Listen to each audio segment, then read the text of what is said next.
Okay,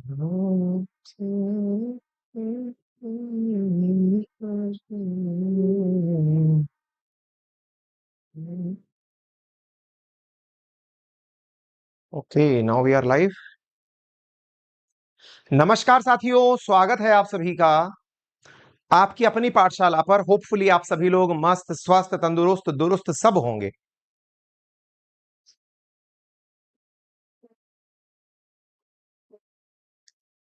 all good.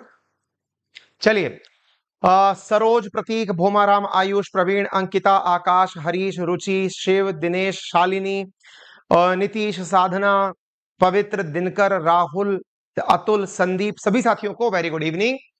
और चलिए आज के सेशन की शुरुआत करते हैं। जैसा कि आप सभी को ज्ञात है कि आज के सेशन में मैंने आप लोगों को कुछ होमवर्क दिया था करके आने के लिए, और संभवतः आप करके भी आए होंगे।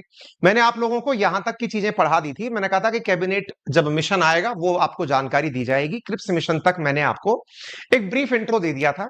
यहाँ के आगे के जो फैक्ट्स हैं ये आपसे कहा था कि आप पढ़ के आइएगा, और मुझे पढ़ाने के बाद में मैं कुछ क्वेश्चन आंसर पूछूंगा। तो संभवतः आप में से कुछ भाई बहनों ने 2-5 मिनट समय निकाल करके याद किया होगा।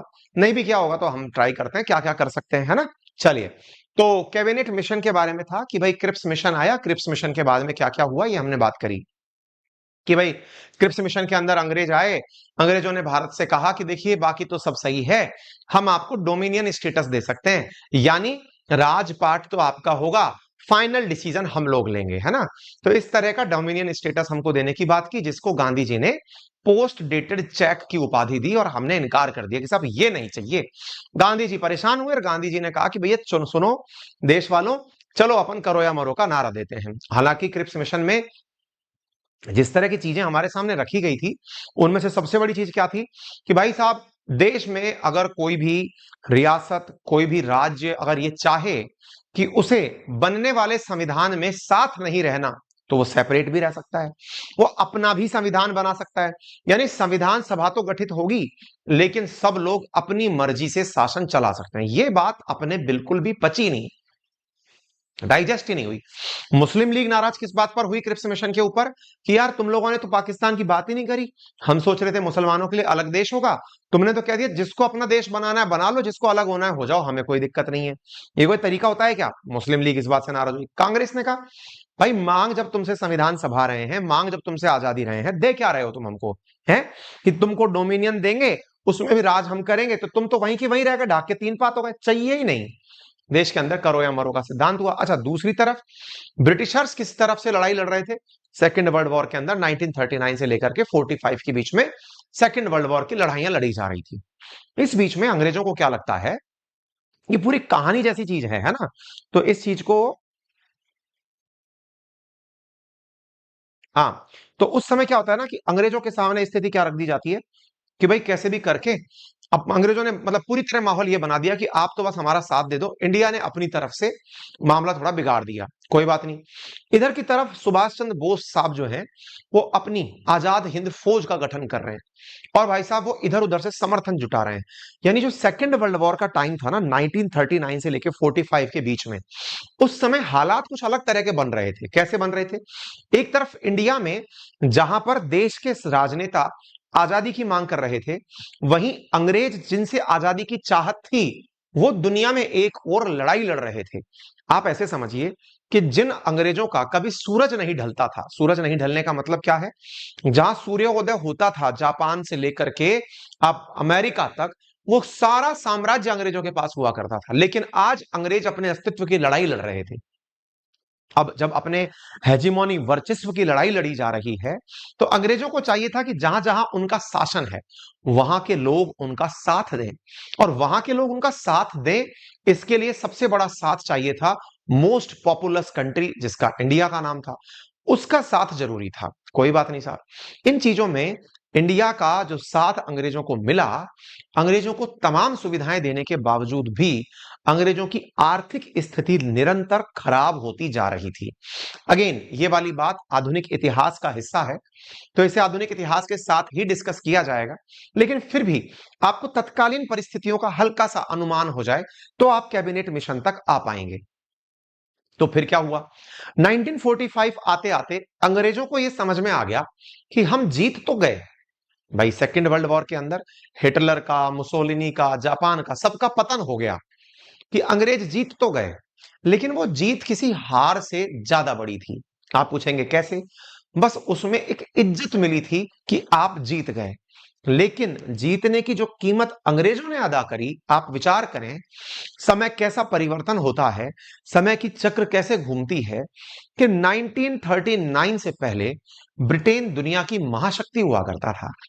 ब्रिटेन का नाम लोग इज्जत से लिया करते थे, लेकिन 1945 आते आते दुनिया में दो बड़ी महाशक्तियां बन चुकी थी, जिनमें से एक का नाम यूएसए था और एक का नाम यूएसएसआर था।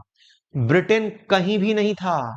यानी विजित राष्ट्रों में, जीतने वाले राष्ट्रों में भले ही ब्रिटेन का नाम था, भले ही युद्ध ब्रिटेन ने शुरू किया था, लेकिन विजेता असल मायने में संयुक्त राष्ट्र अमेरिका और सोवियत रूस बनकर निकला था। कैसे?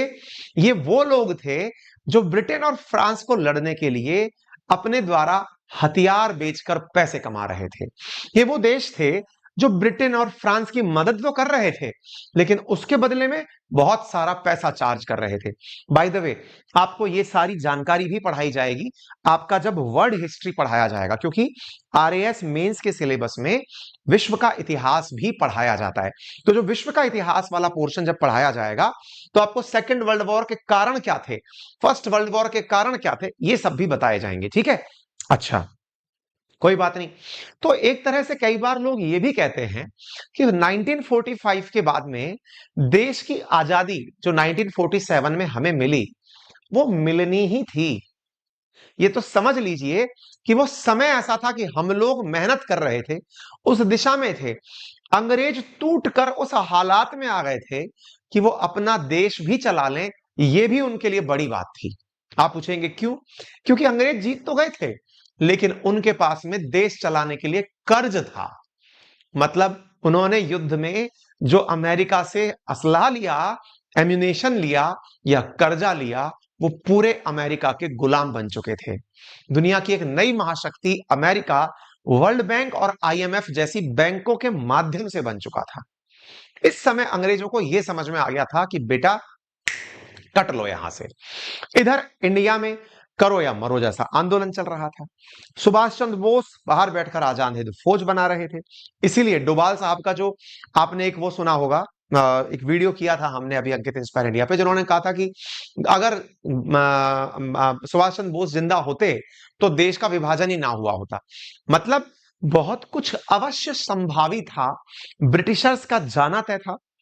क्योंकि हमने ऐसे, अब कईयों को यह बात ऐसी बुरी लगती है, क्या बात कर रहे हो सर, आपको लगता है कि हमारे स्वतंत्रता संग्राम के सेनानियों ने अपने बलिदान नहीं दिए? बिल्कुल दिए, बिल्कुल दिए, तभी हमें यह आजादी मिली है। लेकिन एक चीज का कोइंसिडेंस बताइए कि अंग्रेजों का जहां जहां शासन था वो सब आजाद कैसे हो गए? स्वतंत्रता संग्राम का संघर्ष भारत कर रहा था, समझ में आया। भारत के राजनेता कर रहे थे, हम आजादी मना रहे थे, समझ में आया। लेकिन अंग्रेजों के अधीन जितने भी राष्ट्रमंडल देश थे, सब आजाद कैसे हो गए? और आज की तारीख में उस दिन से ही आप सोचिए, 1945 से 1950 के बीच में दुनिया के अधिकांश गुलाम देश आजाद हो गए। क्यों भाई? बड़ा प्रश्न है।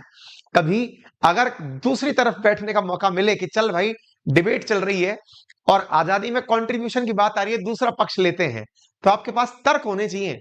इंडिया जीत रहा था, ठीक है, इंडिया में आजादी आई, समझ में आया। लेकिन यार हमारे पास गांधी जी थे, नेहरू जी थे, पटेल साहब थे, इतने स्वतंत्रता सेनानी थे, सब थे। दुनिया के और देशों के पास कौन था? वो भी आजाद हो गए। क्या हमारे नेता सबके लिए संघर्ष कर रहे थे क्या? नहीं। असल मायने में जब आप हार चुके हो तो ब्रिटेन के ऊपर ये प्रेशर बन गया कि सुनो महाराज, अब तुम ना उस हैसियत में नहीं हो कि तुम्हारे अंडर में भी देश हो, तुम खुद हमारे अंडर में हो। अमेरिका ने क्या कहा ब्रिटेन से कि तुम्हारी ये जो नवाबी है ना, इस नवाबी को हटा दो, इस नवाबी को दूर करो, फिलहाल के लिए ये समझो कि तुम हमारे अंडर में हो, हमारे अंडर में हो तो हमारे अनुसार चलो। बोले सर बताइए क्या करें? बोले सबसे पहले जर्मनी के 2 टुकड़े करो। बोले ठीक है सर। एक अमेरिका को दे दो, एक यूएसएसआर को दे दो। अमेरिका ने जर्मनी का ईस्ट वेस्ट 2 भागों में विभक्तिकरण कर दिया। जर्मनी के 2 हिस्से हो गए। कोरिया को 2 भागों में बांटो, नॉर्थ कोरिया, साउथ कोरिया। एक को यूएसएसआर को दे दो, एक को अमेरिका को दे दो। हर जगह यही हुआ। इंडिया को 2 भागों में बांटो, पाकिस्तान, इंडिया। इंडिया को अमेरिका रख लेगा। बोले नहीं साहब, नहीं चलेगा। बोले ठीक है, इसको यूएसएसआर को दे दो, पाकिस्तान को अमेरिका दे दो। उस समय जितने भी देश बने थे मेरे प्यारे साथियों, ये जब विश्व इतिहास पढ़ोगे तो आपके चक्षु खुलेंगे, आपको जानकारी मिलेगी कि असल मायने में इतिहास बहुत सा दर्पण दिखाता है हमें। और उन दर्पणों में, हाँ जी भाई, मैं 1 मिनट के लिए कमेंट देखना चाहूंगा, क्योंकि कुछ बालक जो है, एक कृष्ण कुमार है, यहां कमेंट करके कोई फायदा नहीं मिल रहा। कृष्ण कुमार, कमेंट करके फायदा मिलना भी नहीं चाहिए। आप यहां पर पढ़ने आए हैं, अगर कमेंट का रिप्लाई चाहिए तो एक काम करते हैं, वीक में 5 दिन मेरी क्लास रखते हैं। छठे दिन यानी शनिवार के दिन मैं आपके कमेंट्स लूंगा। ये सही तरीका रहे तो आप एक बार थम्स अप कर दीजिए, क्योंकि आपको लगता है फिर सर तक अपनी बात कब पहुंचाएंगे। तो एक दिन रख लेते हैं। मैं अगर दिन भर आपके कमेंट्स देखूंगा ना तो मुसीबत हो जाएगी। आप समझिए, मेरे को पढ़ाना है, मुश्किल से समय इतना सीमित है, आपके लिए इतने सारे अन्य काम भी करने हैं। बच्चों की इतनी डिमांड हमारे पास आने लगी है आजकल। अभी एक बच्चा लगातार कमेंट में कहता जा रहा है कि सर इंग्लिश के का नोट्स कब मिलेगा, मिलेगा कि नहीं मिलेगा। अब ये जो आप जो इतना प्यार से मुझसे पूछते हैं ना कि इंग्लिश का क्या होगा, कैसे होगा, मैं आपको कल एक कमिटमेंट दे गया, वो बात ही बातों में, आज मॉर्निंग में दिया था। मॉर्निंग की क्लास में कमिटमेंट दिया था मैंने कि आने वाले समय पे मैं डेडिकेटेड इंग्लिश मीडियम वाले जो बच्चे हैं ना, जिनको बहुत असुविधा हो रही है ना, उनके लिए भी अलग से क्लास चलाने के बारे में विचार कर रहा हूं। आप विचार करिए। जब यार मैं आपके लिए इतना सोच सकता हूं तो थोड़ा सा आप भी मेरे बारे में सोच लीजिए। डेडिकेटेड इंग्लिश के लिए जो सब्जेक्ट्स हैं, जैसे कुछ बच्चों को है कि भाई मुझे राजस्थान जीके में हिंदी और इंग्लिश में दिक्कत आ रही है, कोई बात नहीं, डेडिकेटेड इंग्लिश लो। अब आप प्योर कंटेंट इंग्लिश में मिलेगा। ठीक है, और बोलिए। बोले सर मुझे लगता है कि मुझे और जो सब्जेक्ट है, चाहे साइंस एंड टेक्नोलॉजी है, चाहे कोई भी सब्जेक्ट है, इंडियन पॉलिटी है, कुछ भी, सर वो प्योर इंग्लिश में मिले। प्योर इंग्लिश के टीचर हायर कर रहा हूं आपके लिए। थोड़ा तो आपको बनता है ना महाराज, थोड़ा सा समर्थन देना तो बनता है आप लोगों का, पेशेंस के साथ, कि सर दिन भर हमारे लिए फंसते रहते हैं, रेगुलर क्लासेस भी चल रही होती हैं, आपकी पूरी चीजें हो रही होती हैं लगातार। मैं कमिटमेंट पे कमिटमेंट के साथ क्लास बढ़ाते बढ़ाते 10 से 11 घंटे की क्लासेस हो गई यार आप लोगों की। टेक्निकली अब इतनी क्लासेस हो गई कि अब मुझे टेंशन हो रही है कि यार इतनी क्लास देना गलत तो नहीं है, कहीं बच्चे पता चले फट गए एक दिन की सर हमसे नहीं हो पा रहा है, प्लीज हमें समझाओ, हमें बचाओ, है ना। तो ये सब देखना होता है मुझे। तो चिंता मत करिए, एक बार के लिए, है ना। हाँ ठीक है। तो अ, ठीक है।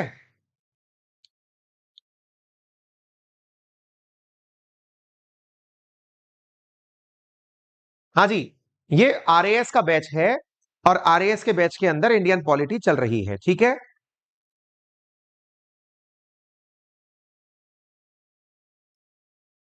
सर इंग्लिश 2% वालों को अलग कर दो, दो हिंदी वालों को परेशान कर रखा है, भूमाराम लिख रहे हैं। हर्षित लिख रहे हैं सर आज पॉलिटी वाली मैम से अच्छे से कनेक्ट नहीं हो पा रहे थे, हाउएवर उनका एफर्ट अच्छा था। कोई बात नहीं, 7 दिन तक उनके एफर्ट ट्राई कर लो, अगर समझ में आता है तो कंटिन्यू कर लेंगे, नहीं तो अपन तो चल ही रहे ना। मेरा प्रयास ये है कि मैं कोशिश करने का मौका दूंगा, आप लोगों को जज करने का मौका दूंगा। ठीक है। ठीक है, एक काम करते हैं, मैं पोल करा के ये पूछ लेता हूं, आप में से हिंदी मीडियम कितने हैं और इंग्लिश मीडियम कितने हैं। वेट करिए।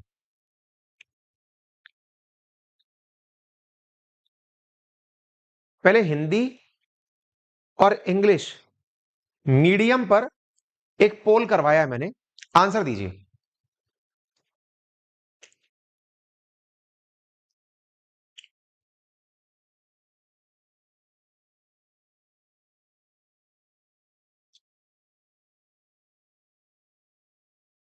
लक्ष्मी सैनी लिख रही है सारथी बैच वाले हमारा पॉलिटी का बैच कैसे देख पा रहे हैं, क्योंकि सारथी बैच वालों को मैंने कॉम्प्लीमेंट्री मेरा पॉलिटी का बैच ओपन किया हुआ है। क्योंकि उनके लिए भी पॉलिटी मुझे पढ़ानी है, तो उनके लिए मैंने कॉम्प्लीमेंट्री ओपन किया कि चिंता मत करिए, आप लोगों का फाउंडेशन, क्योंकि ज्योग्राफी, पॉलिटी, इकोनॉमी, हिस्ट्री मुझे ही कराना है, ज्योग्राफी मैं करा चुका हूं, पॉलिटी मैंने यहां से ओपन कर दिया, वहां इकोनॉमी भी होगी, तो यहां पर तो 17 सब्जेक्ट है ना, उनको केवल पॉलिटी मैंने मेरी वाली खोली है। ठीक है, मैंने पोल का ऑप्शन दिया, उसमें पार्टिसिपेट करिए, पोल के अंदर पार्टिसिपेट करिए।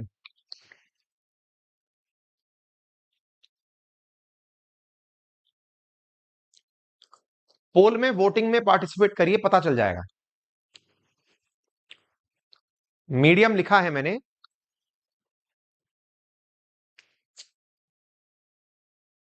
राम तातू लिख रहे हैं सर। यहां पर भी मोटिवेशन कोटेशन लगाया करिए। लगाएंगे बेटा, लगाएंगे। नीतीश लिखे सर आरएएस और फाउंडेशन भवानी दोनों का कंटेंट सेम ही रहेगा।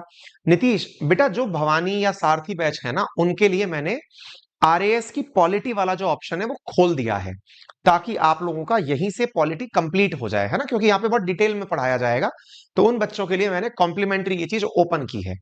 एक तरफ 17 सब्जेक्ट पढ़ाए जाएंगे कंप्लीट आरएएस के अंदर, लेकिन केवल इस वाले पोर्शन में मैंने आप लोगों के लिए ये चीज खोली है। ठीक है,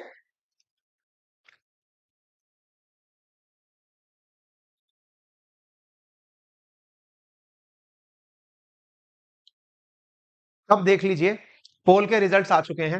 50% हिंदी मीडियम वाले हैं, 50% इंग्लिश मीडियम वाले हैं, इसीलिए इंग्लिश मीडियम का डेडिकेटेड बैच हम लेकर के आ रहे हैं। ठीक है, जिनको प्योर इंग्लिश मीडियम पढ़ना है ना, उनके लिए एक अलग से बैच हम लोग अनाउंस कर रहे हैं, ताकि उनका हेडेक खत्म हो जाए। ठीक है, चिंता मत करिए। और बताइए।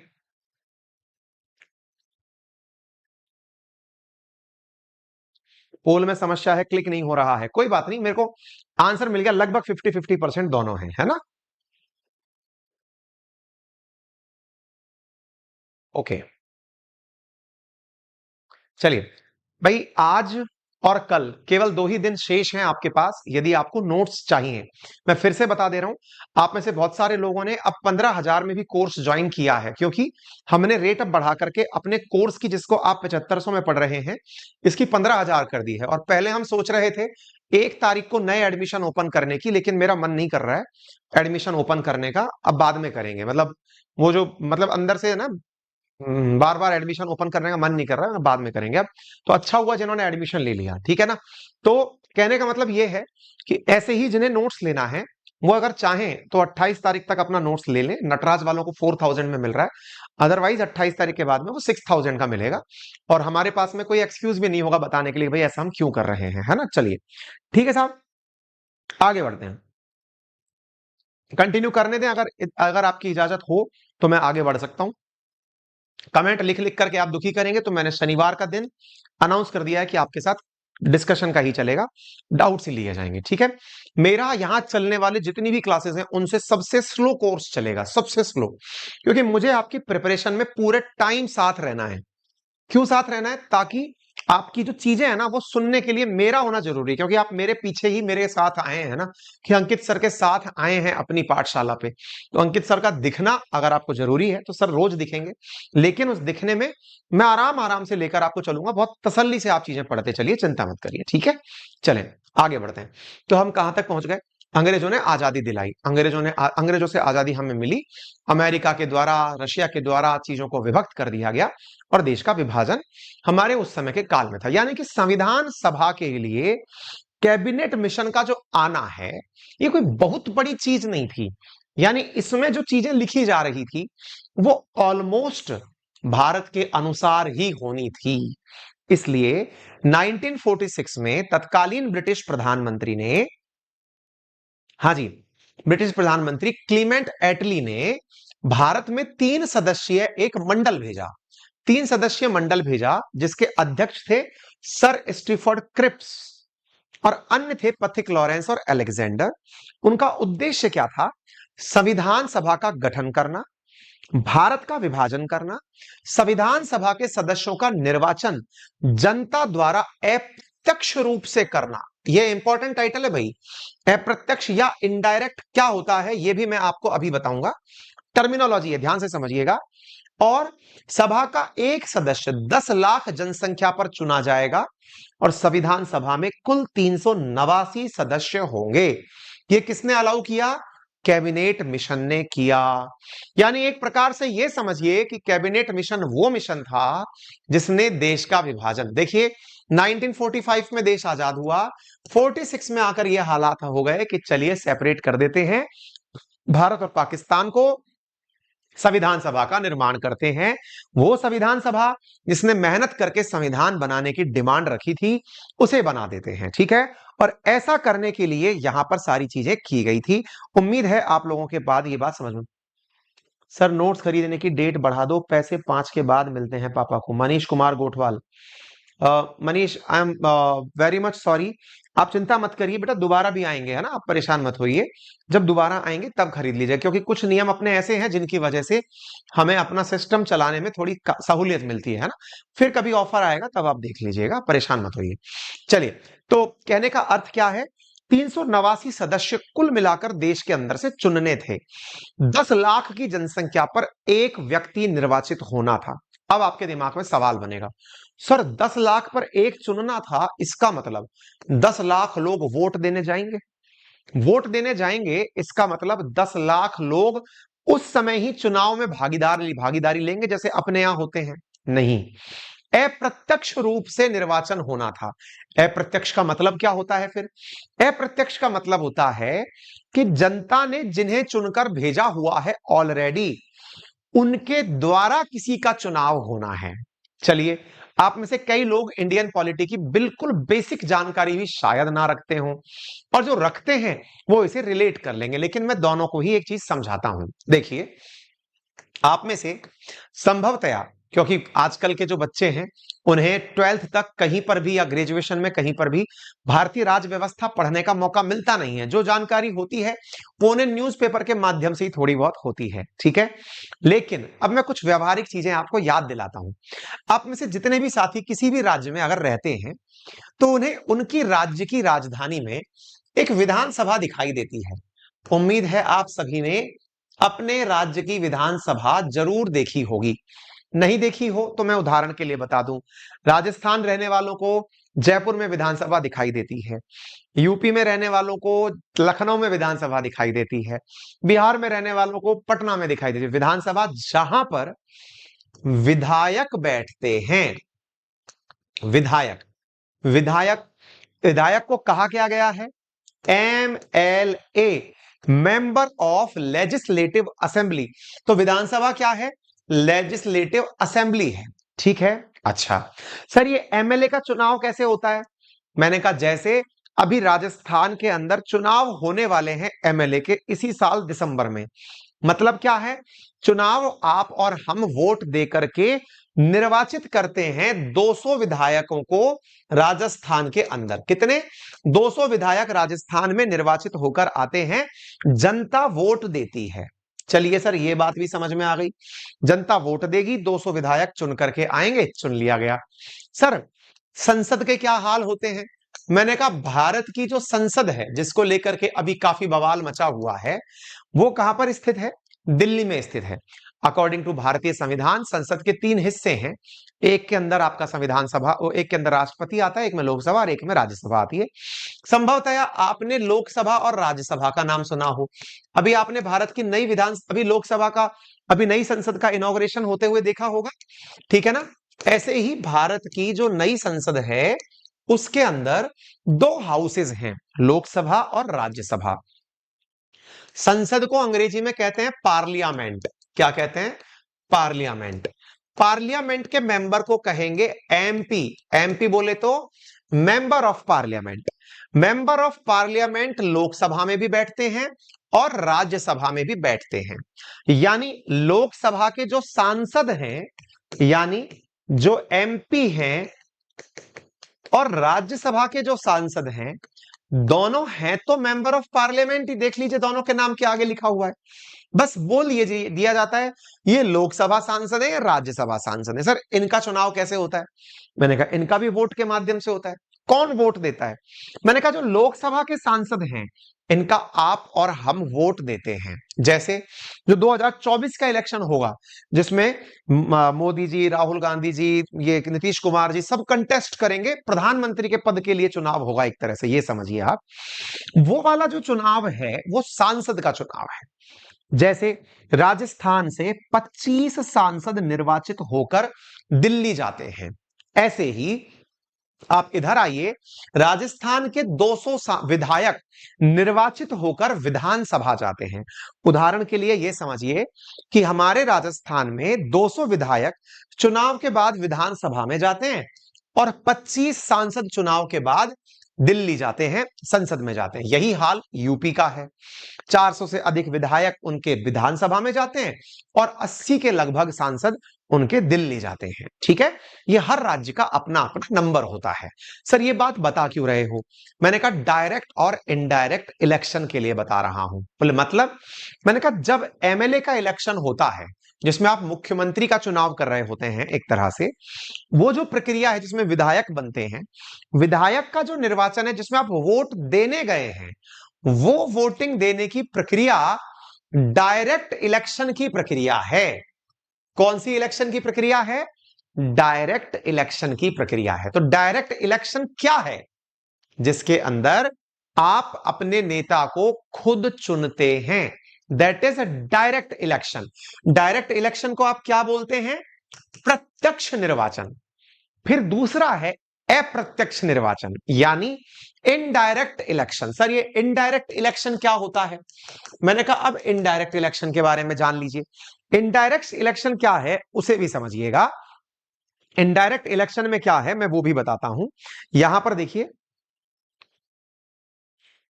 हम्म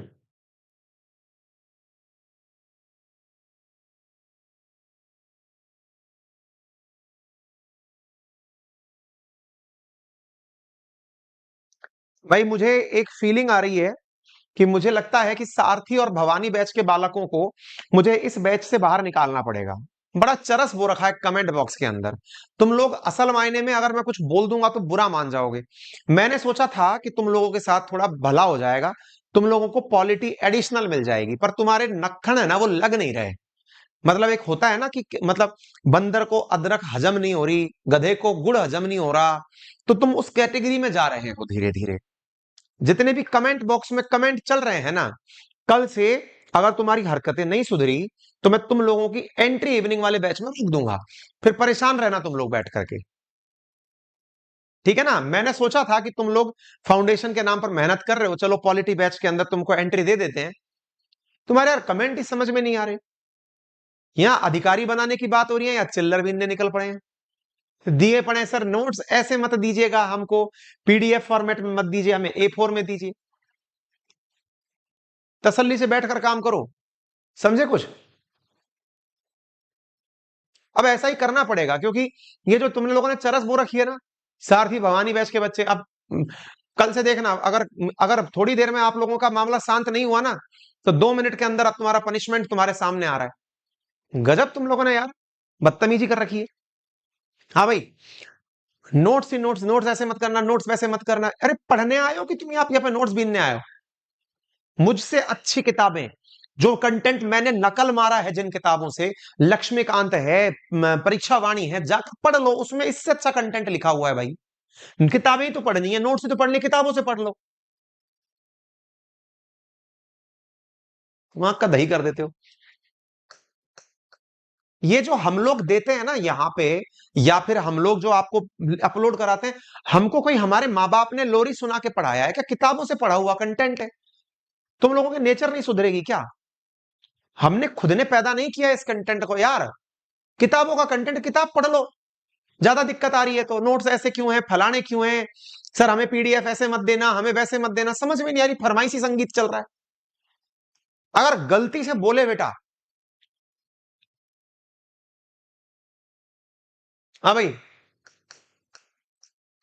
अप्रत्यक्ष, अप्रत्यक्ष इलेक्शन क्या आप वो समझो। अप्रत्यक्ष में क्या होता है जी कि यदि आपने जिन्हें चुना वो अपने में से किसी और को चुने, जैसे अभी तक हमने राज्यसभा की बातें नहीं करी। हमने इनकी बात कर ली कि राजस्थान के 25 सांसद हम चुनकर भेजते हैं। हमने इनकी बात कर ली 200 विधायक हम चुनकर भेजते हैं। राज्यसभा में बैठने वाले कहां से आते हैं? राज्यसभा में आते हैं इनडायरेक्टली चुन करके। सर ये इनडायरेक्टली क्या होता है? इनडायरेक्टली का मतलब हुआ मैंने चुने 200 विधायक और 200 विधायकों ने और किसी आदमी को वोट दे करके सांसद बनाया। मतलब वो 200 विधायक राजस्थान की 6.5 करोड़ पॉपुलेशन का प्रतिनिधित्व कर रहे हैं। राजस्थान की 6.5 करोड़ पॉपुलेशन का 200 विधायकों ने प्रतिनिधित्व किया है और इन 200 विधायकों ने सांसद चुना है और वो सांसद कहां जाके बैठेगा? राज्यसभा। अब कोई आपसे पूछे कि भाई राजस्थान वालों तुमने राजस्थान से कितने सांसद भेजे राज्यसभा में? मैंने कहा भाई 10 भेजे थे। तो बोले ये जो 10 भेजे ना तुम लोगों ने, अंकित अवस्थी क्या तुमने वोट दिया था क्या राज्यसभा के लिए? मैंने कहा भाई मैंने तो वोट नहीं दिया। बोले ठीक है, और एक काम और करूंगा यार, मैं ना अभी बताता हूं, अभी मेरे दिमाग में एक आइडिया आया आपको पढ़ाते पढ़ाते, पहले सुन लो। राज्यसभा के लिए बात करी कि भाई अंकित अवस्थी तुमने वोट दिया क्या राज्यसभा के अंदर? भाई मैंने कहा मैंने तो नहीं दिया यार। बोले कोई बात नहीं, अगर अंकित अवस्थी तुमने वोट नहीं दिया तो ये सांसद राजस्थान से चुनकर कैसे आए? मैंने कहा अभी बताता हूं। मैंने विधायकों को वोट दिया था, उन विधायकों ने 10 प्रत्याशियों को वोट दिया, चुन करके वो सांसद बन गए। तो ये चूंकि आए तो राजस्थान से ही है, लेकिन मेरे विधायक ने इनको चुना है, यानी इनका निर्वाचन मेरे द्वारा इनडायरेक्टली हुआ है। दैट इज अप्रत्यक्ष निर्वाचन। कौन सा? अप्रत्यक्ष निर्वाचन। तो अप्रत्यक्ष अर्थात इनडायरेक्ट, समझ में आया? इनडायरेक्ट इलेक्शन समझ में आया? इनडायरेक्ट इलेक्शन क्या है? जब आपने जिन्हें चुना उन्होंने किसी और को चुना तो वो अप्रत्यक्ष निर्वाचन है। ऐसे ही भारत के राष्ट्रपति का निर्वाचन कौन करता है? हमने लोकसभा और राज्यसभा में जो सांसद चुनकर भेजे और विधानसभाओं में जो विधायक चुनकर भेजे, इन्होंने राष्ट्रपति को वोट दिया। तो देश की जनता ने जिन्हें चुना उन्होंने राष्ट्रपति को चुना, यानी देश की जनता ने अप्रत्यक्ष रूप से राष्ट्रपति को चुना है। तो अब बोलो, क्या आपको प्रत्यक्ष और अप्रत्यक्ष निर्वाचन समझ में आया? एक बार थम्स अप करिए, क्या आपको यह क्लियर हुआ? बताएं जल्दी, थम्स अप करके कमेंट बॉक्स में बताइए, क्या आपको समझ में आया? इन सब की प्रक्रिया पढ़ेंगे अपन, राष्ट्रपति का निर्वाचन कैसे होता है ना, सबका चुनाव पद्धति पढ़ेंगे, संसद पढ़ेंगे, विधानसभा पढ़ेंगे, लेकिन एक यहां पर लिखा आ गया था इसलिए वो समझाने का प्रयास किया है।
क्लियर?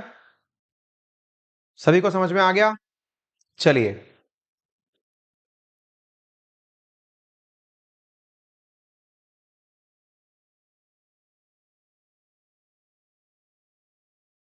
दिलीप ठाकुर, चलिए चलिए आगे बढ़ते हैं। ठीक है, तो यहां पर क्या था तो ये तो कैबिनेट मिशन के अंदर क्या क्या हुआ वो मैंने आपको बता दिया। यहां पर कौन कौन आया, क्लीमेंट एटली ने 3 लोगों को भेजा, सर स्टीफर्ड क्रिप्स, पथिक लॉरेंस और एवी अलेक्जेंडर। ठीक है, तो यहां पर 3 लोग थे, क्रिप्स, लॉरेंस और एवी अलेक्जेंडर। इसमें वेवल का नाम भी कई बार परीक्षाओं में पूछा जाता है, वेवल के बारे में। तो वेवल इसके मेंबर, मतलब इसके अंदर लॉर्ड वेवल जो थे वो मेंबर नहीं थे, लेकिन वो इन्वॉल्व जरूर हुए थे इसके अंदर। ठीक है ना। और जो ये आया था, मतलब ये जो आपका कैबिनेट मिशन देश के अंदर चल करके आया था, इसमें सब लोग अपने अपने प्रकार से थे। जैसे जो ये आपके सामने सर स्टीफर्ड क्रिक्स हैं, इनके आगे जो शब्द लिखा हुआ है कि ये अध्यक्ष थे, अध्यक्ष असल में ये थे किसके, ये ब्रिटेन के अंदर जो बोर्ड ऑफ ट्रेड हुआ करता था, व्यापार का जो संघ होता था, ये उसके अध्यक्ष थे असल में। तो किताबों में आकर के आजकल क्या आने लग गया कि ये पूरी सभा के अध्यक्ष थे। ठीक है ना। तो ये असल मायने में 3 लोगों का वो था, समूह था, क्रिप्स का, लॉरेंस का और एवी अलेक्जेंडर का।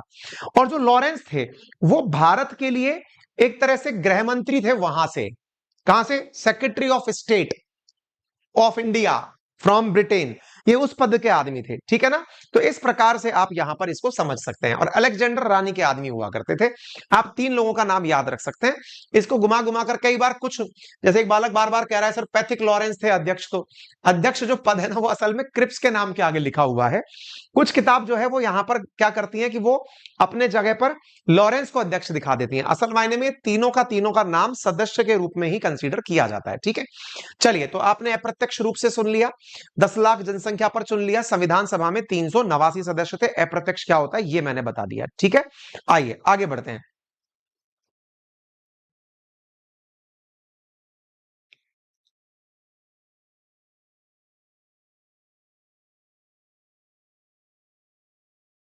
हाँ जी, क्लियर है। चलिए आइए, तो 389 सदस्य थे, ये समझ में आ गया।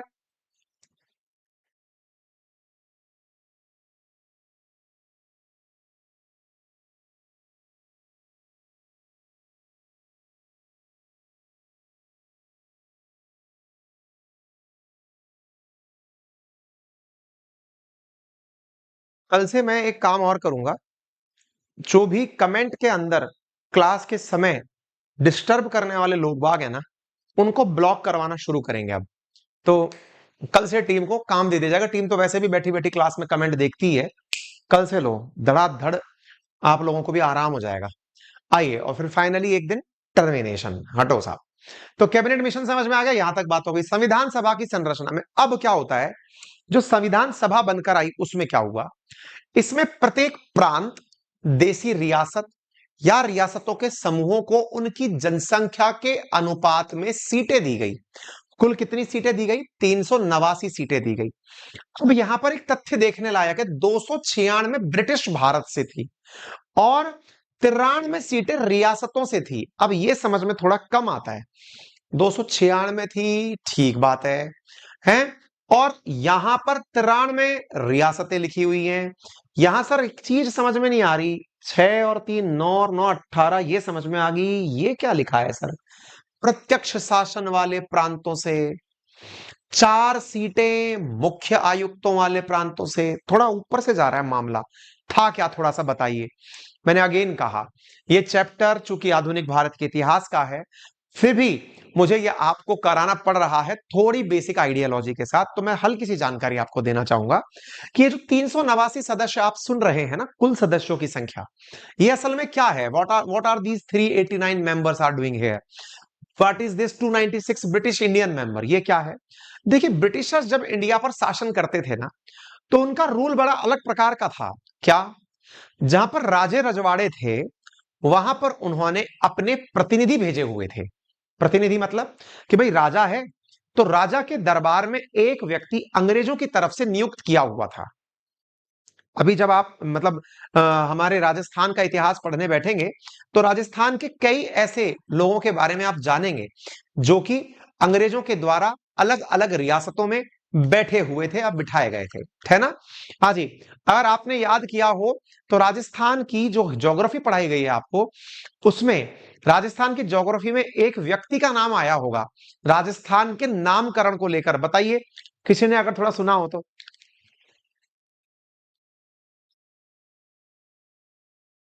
एक मतलब किसी अंग्रेज का नाम आया है, इसके अनुसार राजस्थान का नाम ये, राजस्थान वाले ज्योग्राफी वाले सर ने पढ़ाया होगा, किसी अंग्रेज का नाम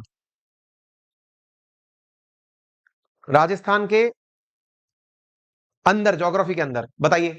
उससे आपको थोड़ा सा चीजें समझ में आने लगेंगी। मतलब अंग्रेजों के शासन काल में भी राजशाही हुआ करती थी, यानी राजा का शासन हुआ करता था। अंग्रेजों ने क्या कर रखा था कि वो डायरेक्ट राजा से पैसे लिया करते थे कि राजा जी, आपको अपना शासन चलाना है, हमें इतना पैसा भेजो, नहीं तो फिर हम आपका राजपाट अपने अंडर में ले लेंगे। कर्नल जेम्स टॉड का नाम आया था। समझ में आया? अंग्रेजों के द्वारा राजस्थान में प्रतिनिधि थे वो, अंग्रेजों के राजघरानों में उदयपुर भी रहे, कई जगह उन्होंने राजस्थान के अंदर अंग्रेजों का प्रतिनिधित्व किया है। आप 1857 की क्रांति इन राजस्थान जब पढ़ेंगे, राजस्थान की जो हिस्ट्री के अंदर, तब भी कई अंग्रेजों के नाम आपको पढ़ाए जाएंगे। तो वो अंग्रेजों के द्वारा रियासतों में नियुक्त किए हुए लोग हुआ करते थे। मतलब कई जगह जैसे कुछ बच्चे लिखेंगे सर वो सहायता संधि के तहत लिए गए थे, वेवल वाले प्लान के तहत। आप उसको ऐसे समझिए कि अंग्रेजों ने ये कह रखा था कि भैया देखो, अपन को पैसा चाहिए, उस स्थिति में एक काम आपको करना है, क्या? राजा जी, शासन चलेगा आपका, हमारा एक आदमी आपके दरबार में रहेगा, उसकी नजर आपके सब कामों पर रहेगी। आप में से कुछ लोग पूछेंगे सर राजा लोग क्या इतने डरपोक हुआ करते थे क्या, कि वो अंग्रेजों की बात मानते थे? यार अंग्रेजों ने उनके साथ में बड़ा अत्याचार कर रखा था। क्या अत्याचार कर रखा था? अंग्रेजों ने उनकी सेना को है ना कमजोर कर दिया था। कैसे? अंग्रेजों ने उनसे ये कहा, और देखो ये बड़ा मतलब इंटरेस्टिंग चीज था जो आपको समझनी चाहिए। अंग्रेजों ने राजाओं को कैसे अपने वश में किया? 1857 की क्रांति से पहले तो खैर बहुत बुरी तरह से राजाओं के साथ में उन्होंने बर्ताव किया। क्या कहा? चार राजा है मान लो, एक राजा जी बैठे हैं यहाँ पे, एक राजा जी, दूसरे राजा जी, तीसरे राजा जी, चौथे राजा, चार राजा है मान लो, है ना? अब राजाओं के साथ क्या होता था? राजा अपने राज्य को, जैसे आज इंडिया है, इंडिया का पीएम इंडिया को इंडिया ही समझेगा ना भाई, पाकिस्तान को तो दुश्मन ही समझेगा। ऐसे ही मान लो कोई एक्स राज्य है, एक्स राज्य, जैसे मान लो कि मैं अलवर की बात कर रहा हूं, अलवर एक राज्य है, तो अलवर का जो राजा होगा वो क्या समझेगा कि भाई जयपुर वाला मेरा दुश्मन है। ऑब्वियस सी बात है, जैसे इंडिया वाला पाकिस्तान को समझेगा कि मेरा दुश्मन है यार, मैं क्या करूं, मैं एक्स वाले का क्षेत्र अपने कब्जे में ले लूं। वाई वाला क्या सोचेगा, यार भाई मैं तो एक्स वाले का क्षेत्र अपने कब्जे में ले लूं, मेरा क्षेत्र बड़ा हो जाएगा। राजा आपस में इस तरह से लड़ते झगड़ते रहते थे, जगह को लेकर के हमेशा लड़ाइयां चली हैं, उनमें से ये लड़ाइयां भी हुआ करती थी। फिर क्या होता था? अंग्रेजों ने एक तरीका ढूंढा कि भाई इस एक्स नामक राजा के पास, जिसके पास छोटा सा राज्य है, इसके पास मान लीजिए 1000 सैनिक हैं, और इस वाई राजा के पास मान लीजिए 2000 सैनिक हैं। अब इस 1000 राजा सैनिक वाले राजा से कहा, राजा जी, बोले हाँ जी, बोले आपको एक तरीका सुनाते हैं, बोले बताइए।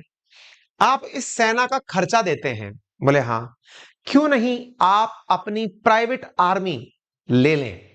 बोले सर प्राइवेट आर्मी मतलब?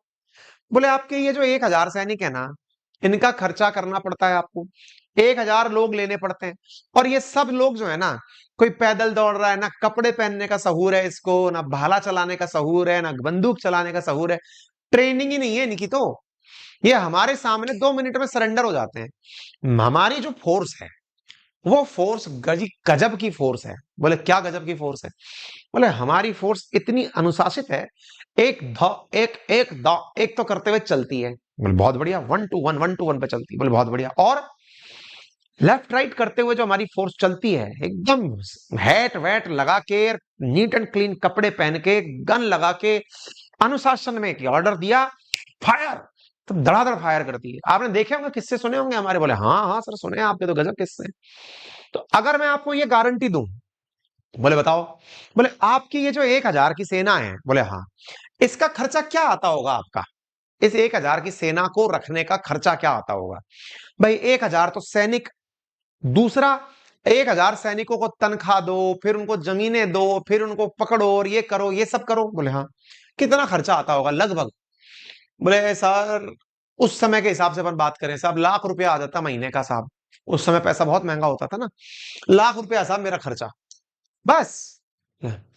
अगर मैं आपको इससे कम कीमत पर, मान लो आप मुझे 50,000 रुपए दो मात्र, अगर मैं आपको मात्र 50,000 रुपए में इससे बढ़िया फोर्स दे दूं तो लगा लोगे? बोले लेकिन सर कोई हमारे लिए क्यों मरेगा? आप उसकी चिंता छोड़िए, आपके लिए जान देने वाले हम हैं। आपको 50,000 में अगर हमने फोर्स दे दी साल भर की, कैसा सौदा है? सर ये तो बहुत ही बढ़िया बात है, ना तो हमारे लोग मरेंगे, हमारा आधा खर्चा बढ़ेगा, राज्य का राजस्व बढ़ेगा। बोले राजा जी सोचो, अगर हम आपको एक गारंटी और दे दें। बोले क्या गारंटी दोगे महाराज? बोले अगर हम आपको यह गारंटी भी दे दें कि आपकी सेना पर, आपके राज्य पर अब कोई हमला ही नहीं करेगा। 50,000 रुपए से तो आपके 1,000 आदमी हमने यहीं रख दिए, ये तो हमारी तरफ से हमने रख दिया, आप चिंता मत करो, यहीं रहेंगे, यहीं खाएंगे, 50,000 दो बस, कोई दिक्कत नहीं है। नंबर एक। और दूसरी बात सुनो, अब आपकी तरफ कोई आंख उठा के और नहीं देखेगा, ये गारंटी है हमारी। बोले क्यों? आपने 50,000 तो 1,000 सैनिकों के दिए हैं ना? बोले हाँ। अपने पास 25,000 सैनिक है, 25,000 सैनिकों में ना अपन सामने वाले की रेल बना देंगे, उसके पास तो 2,000 ही सैनिक है। आप चिंता मत करो, आप तो इंश्योरेंस की पॉलिसी ले लो। राजा जी खुश, यार गजब, पर आपको पैसा हमें रेगुलर देना पड़ेगा। बोले सर चिंता ही मत करिए, आपने तो बिल्कुल दिल ही जीत लिया। अब राजा जी हो गए खुश, राजा जी को लगा दिया विदेशी चीजों का शौक। अरे सर कहा आप चक्कर में पड़े हैं? रथों में घूम रहे हैं, रोल्स रॉयस में घूमिए, रोल्स रॉयस में बढ़िया गाड़ी लाते हैं, बढ़िया घड़ी लाते हैं, परफ्यूम लाते हैं, आप चक्कर में पड़े हैं। विदेशी सामान देखिए आप, ये क्या पहने घूम रहे हैं आप? बढ़िया चीजें पहनिए, सूट बूट पहनिए, जेंटलमैन बनिए, हमारी तरह दिखिए। राजा जी खुश हो गए, यार गजब। अब एक अंग्रेज निकलता है यहां से, इस वाले के पास जाता है, डब्ल्यू के पास जाता है। डब्ल्यू डब्ल्यू बोले हाँ जी बताइए। बोले आपको अगर मैं ये कहूं, क्या आपकी कितनी सेना है? बोले सर 3,000 की सेना है। बोले प्लान ले लो ये वाला। बोले यार सर लेकिन एक बात बताओ, फिर हम कैसे रहेंगे? बोले आधा खर्चा। बोले हाँ। दूसरे के राज्य का टेंशन नहीं। बोले हाँ। तो फिर क्या दिक्कत है? बोले दे दो। भाई साहब अंग्रेजों ने ऐसा करके ना जाने कितनों को अपने ये प्लान बेच दिए। ठीक है ना? एक बालक बोल रहा है बिल्कुल सही कि सर आजकल का जो नाटो है वो भी तो ऐसा ही है, आजकल का जो नाटो है वो भी तो ऐसा ही है। क्लियर है ना? क्लियर है? समझ में आ गया? एग्जैक्टली यही था। तो भैया उस समय पर ये जो सहायता संधि नामक प्लान बनाया गया ना, इसके तहत राजाओं को अंग्रेजों ने पंगु बना दिया, और पंगु ऐसा बनाया कि राजा से कहा तुम तो राजा रहो और हमें पैसे देते रहो। भाई साहब मुट्ठी भर सैनिकों से, 25,000 सैनिकों से ना जाने कितने राजाओं को, 100 से अधिक राजाओं को उन्होंने अपने अंडर में कर लिया। और राजा क्या सोचे, मैं तो राजा हूं। अंग्रेजों ने अब चाल चली, जब सारे ही राजा अंग्रेजों से सुरक्षा ले रहे हैं तो ये आपस में लड़ेंगे क्यों? आप विचार करिए, दिमाग लगाइए आप, फिर ये लड़ेंगे क्यों? अंग्रेजों ने इनके आंतरिक मामलों में दखल देना शुरू कर दिया। कैसा? राजा जी आप ये फैसला ना लें, इससे आपके राजस्व को घाटा होगा। बोले मैं आपकी बात क्यों सुनूं? बोले हमारी बात इसलिए सुनिए, यदि मैंने आपकी फोर्स हटा ली तो आपका देश, आपका राज्य तो वैसे खत्म हो जाएगा। बोले तो वो वाली बात हो गई कि आपको हमारा ही वेपन लेना है, नहीं लेना तो हम आप पे गोली चला देंगे। बोले यस। भाई साहब आज जो अमेरिका कर रहा है ना, नाटो के नाम पे, एक बालक ने कितना अच्छा पहचाना है, या रशिया कर रहा है अपने देश के लोगों को जो हथियार बेचने का काम, वो बड़ा वाला पर्सपेक्टिव था यही सब कुछ। हथियार क्या है असल में? उस समय का डिफेंस सिस्टम ही तो था। जो काम सैनिक करते थे आज वो लोग मिसाइलें कर रही हैं, एयरक्राफ्ट कर रहे हैं। आ गई बात समझ में? अरे सर ये तो गजब चीज थी। फिर हमने कहा इस प्रकार से देश के सभी राजाओं पर इनडायरेक्टली अंग्रेजों का शासन हो गया, अंग्रेजों को चूना लगाना फिटकरी और बढ़िया पैसा आना शुरू हो गया। तो ये थी देशी रियासतें। जो आपने यहां पर पॉइंट सुना ना, ये 93 रियासतें हुआ करती थी। ये जो 93 रियासतों वाली जो कहानी है ये कहां से आई? तो ये यहां से निकल कर आई। बोलिए बात समझ में आई कि नहीं आई? तो फिर सर ये 296 ब्रिटिश भारत क्या थे? मैंने कहा बहुत सी जगह ऐसी भी थी जहां पर राजा ही नहीं था, अंग्रेजों ने राजा फाजा सब हटा दिए। ये यूपी, बिहार, पश्चिम बंगाल, महाराष्ट्र, इनमें कई जगह ऐसे थे राजा हटा ही दिए, बोले हटाओ भाई, अपने अंडर में शासन रखेंगे अपन तो सीधा। वो क्षेत्र जहां पर अंग्रेज खुद शासन करते थे वो ब्रिटिश भारत था। तो उस ब्रिटिश भारत में अंग्रेजों ने अपने अपने राज्य बना रखे थे, संयुक्त प्रांत, मध्य भारत, महाराष्ट्र, ऐसे करके उन्होंने अपने अपने प्रांत बना रखे थे, बॉम्बे प्रांत, ऐसे इस प्रकार के जो प्रांत हुआ करते थे वो ब्रिटिश भारत के अधीन आते थे। तो आपको उम्मीद है ये बात अच्छे से समझ में आ गई होगी, ठीक है। तो ऐसी स्थिति में 292 सीटें तो कौन सी हो गई, जो कि सीधे अंग्रेजों के अंडर में थी, कोई राजा फाजा नहीं था, ठीक है। इसके अलावा 4 सीटें जहां पर जैसे आज क्या होता है, यूनियन टेरिटरी सुनते हैं आप, जम्मू कश्मीर, लद्दाख, दिल्ली, चंडीगढ़, लक्षद्वीप, अंडमान सुनते हैं, ऐसे अंग्रेजों के समय भी यूनियन टेरिटरी हुआ करती थी, जहां पर ये लोग अपने कमिश्नर भेजा करते थे। वो कौन सी थी, दिल्ली, अजमेर, मेरवाड़, कुर्ग, बलूचिस्तान, इनकी तरफ से 4 सीटें। यानी एक प्रकार से जैसे आज हमारे यूनियन टेरिटरीज से एमपी चुनकर आते हैं, ऐसे उस समय भी यूनियन टेरिटरी हुआ करती थी, जिन्हें आपने ये प्रांत कहा। ये कौन से प्रांत थे, जो ब्रिटिशों के द्वारा डायरेक्ट शासित हुआ करते थे गवर्नर के माध्यम से। यहां पर सीधा केंद्र का शासन हुआ करता था, प्रांतीय व्यवस्था का शासन नहीं होता था। 3 प्रकार से लोग चुनकर आने लगे। 389 में से सबसे मतलब अगर देखा जाए तो 93 रियासतों से, रजवाड़ों से, 292 प्रत्यक्ष शासन वाले प्रांतों से, और 4 सीटें कहां से निकलकर आने शुरू हुई, आयुक्त यानी कमिश्नर वाली जगह से निकलकर आना शुरू हुई। उम्मीद है आप लोगों को यह बात अच्छे से समझ में आ गई होगी। 389 कहां से निकलकर आई, उम्मीद है आपको यह बात समझ में आ गई होगी। क्लियर है, एक बार थम्स अप कर दो, यहां तक क्लियर हो गया, सारी बातें समझ में आ गया।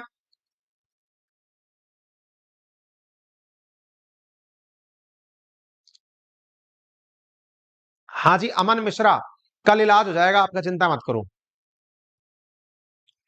अभी से ही आपको बिल्कुल अलग किया जा रहा है, लोड मत लो, लोड मत लो,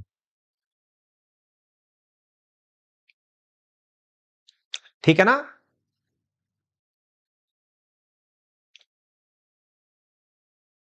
अंकुर शर्मा लिख, सर नोट्स 100% वही है क्या जो सारे टीचर पढ़ा रहे हैं। अंकुर शर्मा 100% नहीं है यार, क्योंकि नोट्स में ज्यादा लिखा हुआ है। टीचर उन चीजों को भी कई बार अवॉइड कर देता है जो बच्चे खुद से पढ़ लेते हैं, तो नोट्स में थोड़ा ज्यादा है, 100% तो नहीं है ना। मतलब टीचर पढ़ाएगा 70% चीजें, बहुत सारी चीजें आपसे पढ़ने की अपेक्षा रखता है कि आप खुद पढ़ें, तो नोट्स में थोड़ा कंटेंट ज्यादा है यार, ठीक है ना। हाँ जी, ठीक है। तो संविधान सभा का निर्वाचन आनुपातिक प्रतिनिधित्व प्रणाली एकल संक्रमणीय मत के आधार पर हुआ। ये क्या होता है ये भी मैं समझा दूंगा आप लोगों को, इसमें थोड़ा सा समय लगेगा, कल इस टर्मिनोलॉजी को समझाते हैं आपको। तो ये बात थोड़ी सी है, फैक्चुअल चीजें आप लोग इसको याद कर लीजिएगा। बाकी फिर से एक बार का समय दे रहा हूं इन फैक्ट्स को याद करके आने का। कंटेंट कल मैंने अपलोड करवा दिया था, आप एक बार उन्हें निकलवा लीजिएगा और वहां से पढ़िएगा, ठीक है। चलिए साहब, फिलहाल के लिए इतना ही। बाकी मैं फिर से आप सभी को याद दिला दूं, यदि आप में से कोई भी साथी नटराज बैच का जो विद्यार्थी है, अगर वो राजस्थान के complete Hindi, English, maths, reasoning, history, geography, polity, economy सबका सिलेबस लेकर के कंप्लीट नोट्स चाहता है, तो उसे 4000 रुपीज में हैंड रिटन नोट्स कल मध्य रात्रि तक उपलब्ध कराए जा रहे हैं। अगर आपको लेना है तो आप उन्हें ले लें, अदरवाइज फिर वो परसों से 5999 के लिए सबके लिए हो जाएंगे, है ना। बाकी मर्जी आपकी है। थैंक यू सो मच, अपना ख्याल रखें, फिर मिलते हैं।